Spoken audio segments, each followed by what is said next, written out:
Hi, this is Dr. Usha Nandini, psychiatrist from Tanjavur. World Breastfeeding Week Awareness Video Series la இன்னைக்கு நம்ம second episode. இதுல நம்ம latching பத்தி பார்க்க போறோம். So imagine this is the breast and this is the nipple. இதான் குழந்தையோட வாய் அப்படின்னா குழந்தையோட வாய் கொண்டு வந்து நேரா நிப்பிள்ல வைக்க கூடாது. நிப்பிள் ஃபீடிங் கிடையாது, நம்ம breast feeding. So வாய் வந்து ஃபுல்லா நிப்பிள சுத்தி இருக்கிற ஏரியோலான்னு சொல்லக்கூடிய ஏரியா அது ஃபுல்லா கவர் ஆகுற மாதிரி இருக்கணும். குழந்தையோட அப்பர் லிப் வெளியே எவர்ட்டடாவும் லிப்ஸ் வந்து இப்படி ஓப்பனா இருக்கணும். அப்படி வச்சு கொடுத்தாதான் குழந்தை வந்து சக்கிள் பண்ண உள்ள இருந்து பிரெஸ்ட் மில்க் நல்லா ஊறி குழந்தைக்கு போகும். அப்பதான் குழந்தை ஈஸியா குடிக்க முடியும், நல்லாவும் இருக்கும். சோ இப்படி குழந்தை குடிக்கிறப்போ உங்களுக்கு நிப்பிள் பெயின் ரத்தம் வர்றது இது எதுவுமே இருக்காது.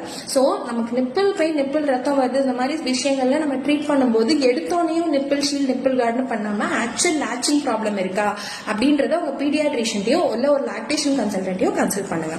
தேங்க்யூ.